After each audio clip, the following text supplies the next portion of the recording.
The job openings decline, but so does joblessness. And I'm wondering if there was any expectation that this would happen, this would occur. There is an expectation that the level of the ratio of job openings to unemployed people has been in historic territory, all-time highs for a while now, in the last year or so. And there is an expectation that it will come down. There a while ago there were 2 jobs for every unemployed person. Now we're down to 1.7, I believe, or 1.6, and that still speaks to a historically tight labor market, where the demand for labor still very substantially exceeds the supply of available workers. So we do expect as things, and that, by the way, that's a way that the labor market can become less tight without having unemployment go up. I'm sure you're hearing this all over, as I am, and that is business people. I have a good friend who has a number of barbecue restaurants in Kansas City, and he is constantly telling me how difficult it is to find workers. To the point where he did something he thought I'd never do, put a sign out in front of his restaurants, job openings. And are there particular industries or sectors of the economy where we would expect this sentiment to be particularly true? No, and that is right. That is, there's still a significant labor shortage. The surveys at the aggregate level show that it's not as bad as it was 2 years ago. So gradually, businesses are reporting that they're having better able to find workers. Workers are reporting that they're not quitting their jobs as much as they were. That's a really good sign of how tight a labor market is how much people feel free to quit their jobs voluntarily. So those things are all suggesting a gradual cooling and a gradually getting supply and demand back into alignment, but we're not there yet. We still have a significant excess of demand over supply. Are we also finding that I know in Missouri, that in spite of the fact that there is some, jelly-like movement with the economy, people are still willing to go, in our community, still willing to go out and buy homes. I mean, we're not having difficulty in terms of people going out getting loans, even with the interest rates rising. If all of this continues, if the consumers are constantly paying whatever the interest rates might be, are we going to get stuck just continually going up? Well, no, I don't think so. So in housing in particular, there is the housing sector nationally has flattened out and maybe ticked up a little bit, but at a much lower level from where it was, with rates as high as they are. So supply and demand there are getting back into alignment. And I do think that housing inflation is set to come down as we move forward. There's a particular way that the inflation is calculated there, so that you're really only looking at the. Wow, friends, this is serious news. The United States is now seeing a big increase in food insecurity.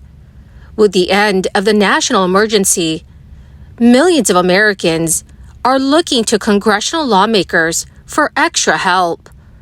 Some state residents may see extra financial help sooner than others. My dear friends, please make sure that you watch until the end of this video, especially if you receive SNAP benefits. Also, do stay tuned because I'll be announcing the winners of yesterday's Walmart gift card giveaway. My dear friends, if you'd like to enter these weekly giveaways, please click and like several of my videos and then comment below the keyword of each video that you watch.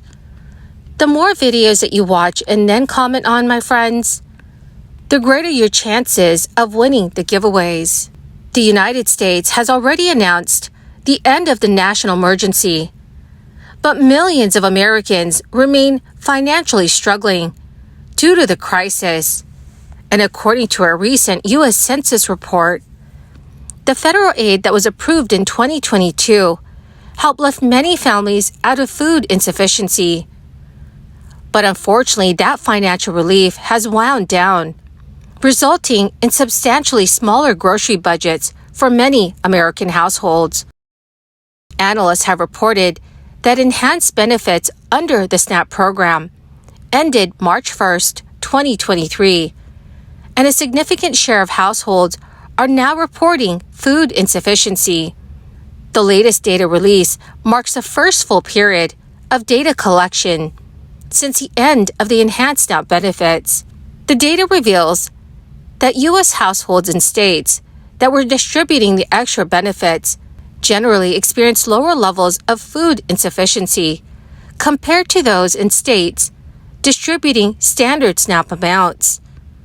Households in the states that opted out of emergency allotments consistently reported sometimes or often not having adequate food to eat at higher rates. This is compared to those in states that continue to distribute additional SNAP benefits. For some households that receive benefits up until the program's termination, the policy change has had major implications. For instance, a family of four with a net monthly income of $2,000 received $939 more in SNAP benefits this year compared to before the crisis. So with the end of the emergency allotments, that same family is now receiving $600 less each month. So in total, roughly 32 million Americans are receiving smaller monthly SNAP payments.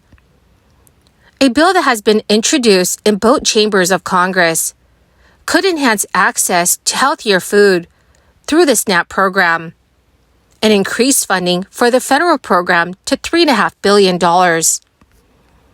The Opt for Health with SNAP Act, which was introduced in the Senate by Senator Cory Booker and the House of Representatives Lisa Blunt Rochester, would strengthen the government's Gus Shoemaker Nutrition Incentive Program by allocating more funds to the SNAP benefits program.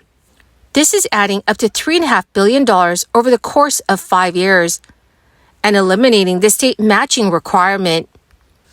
An inflation index that is closely watched by the Federal Reserve tumbled last month to its lowest level since April 2021, pulled down by lower gas prices and slower rising food costs. But according to economists, last month's progress in easing overall inflation was tempered by an elevated reading of core prices, which is a category that excludes volatile food and energy costs. The increase underscored the Federal Reserve's belief that we'll need to keep raising interest rates to conquer high inflation. From April to May, core prices increased 0.3%, a pace that, if it were to last, would keep inflation well above the Fed's 2% target rate. This past Friday's report from the government suggested that consumer spending is slowing under pressure from the high prices and interest rates. It is a trend that is also likely cooling inflation. As a result, many economists think growth in the current April to June quarter will slow from the 2% annual pace in the first 3 months of the year. That cool down may lead the Fed to decide to skip a rate hike when it meets in September, after a widely expected increase at its next meeting in late July. The latest data report arrives 2 days after Chair Jerome Powell said the Fed was prepared to keep interest rates at their peak for an extended period to tame the still rising prices that have shrunk Americans' inflation-adjusted paychecks and disrupted businesses. The Fed's policymakers, as a group, envision 2 additional rate hikes this year.